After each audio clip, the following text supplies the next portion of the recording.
Welcome back, dear listeners, to Bram Stoker's Dracula. After the newspaper's chilling account of the ghost ship Demeter, we return once more to Chapter 8, Mina Murray's Journal. The scene is still quiet Whitby, but the shadow that arrived with the storm is lengthening. Mina's loving, careful entries now carry a heavier weight.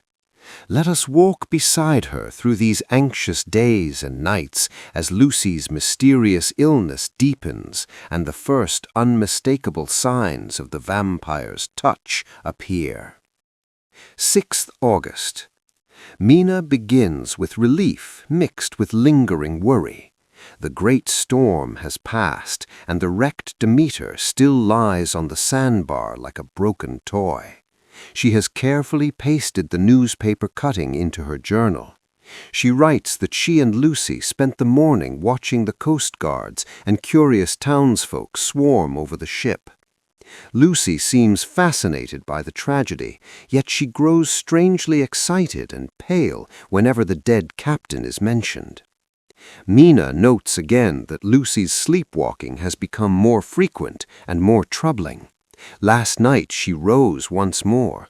Mina, tied to her by the ribbon, woke instantly and followed her friend up the 199 steps to the churchyard. There, in the moonlight, Lucy lay on their favorite seat, the old tomb, her head thrown back, her throat bare and white. A thin mist drifted around her, and Mina was almost certain she saw a dark shape, tall, black, with two glowing red points like eyes, bending over Lucy's neck.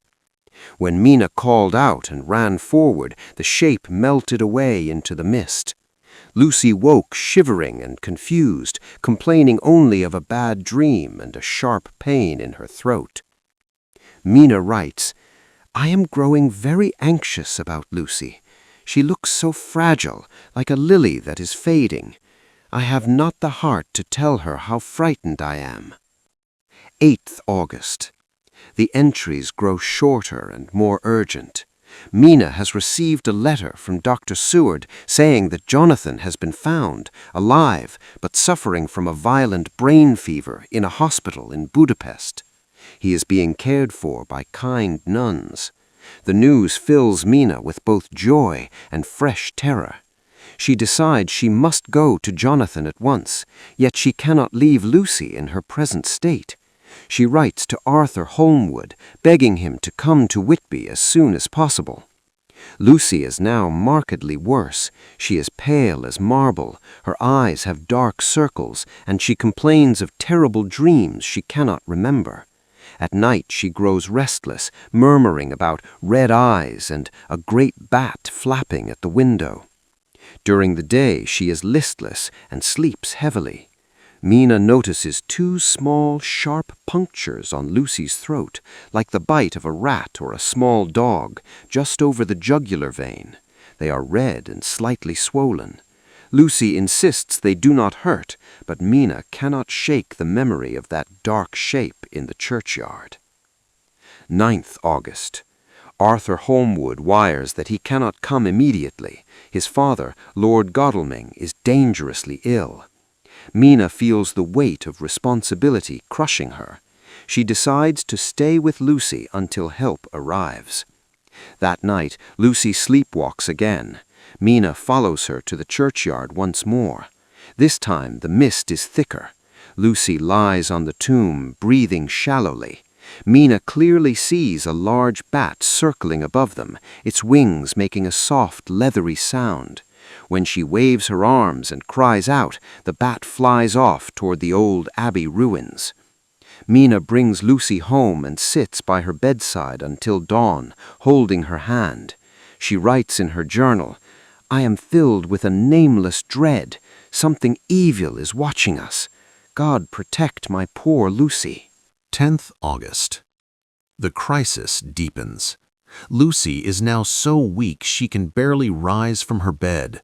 Her breathing is labored, her skin almost translucent. Mina notices that the two small wounds on her throat have not healed, Instead, they seem slightly larger, with a faint white rim. Lucy's mother, Mrs. Westenra, is also unwell. Her heart is weak, and the doctor has warned her against any sudden shock or exertion. Mina feels utterly alone in her vigil. She longs to send for Dr. Seward, but hesitates, not wanting to alarm Lucy's mother.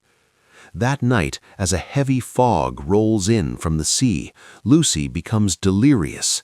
She cries out for Arthur and begs Mina not to leave her. Mina ties the ribbon around their wrists again, but this time Lucy's sleep is so deep that even the tugging does not wake her.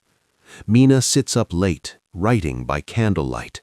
She describes how the whole town feels changed.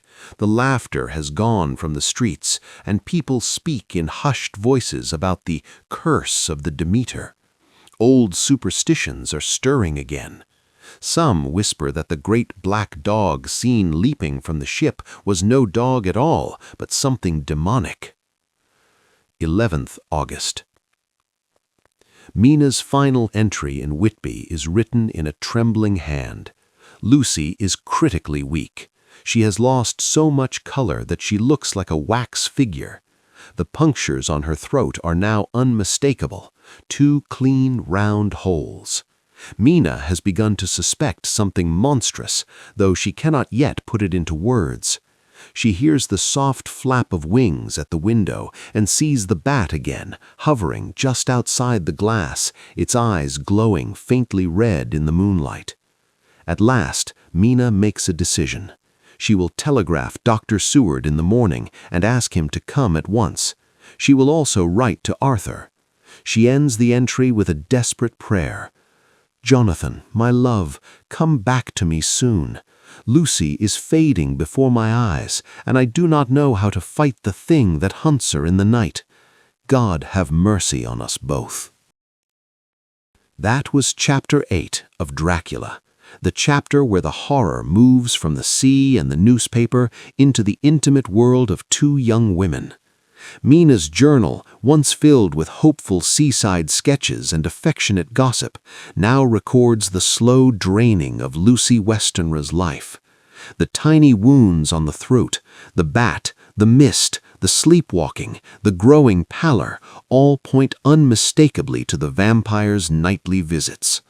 We watch Mina's transformation from worried friend to desperate guardian, torn between rushing to her sick fiancé and staying to protect Lucy. Bram Stoker masterfully tightens the noose. The evil that arrived on the Demeter has now fixed its gaze on the sweetest, most beloved girl in Whitby. The Count has tasted English blood, and he is hungry for more. Stay with us for Chapter 9, where Dr. Seward's diary begins and the first medical minds are brought to bear on Lucy's mysterious illness. Thank you for keeping vigil with Mina through these haunted nights.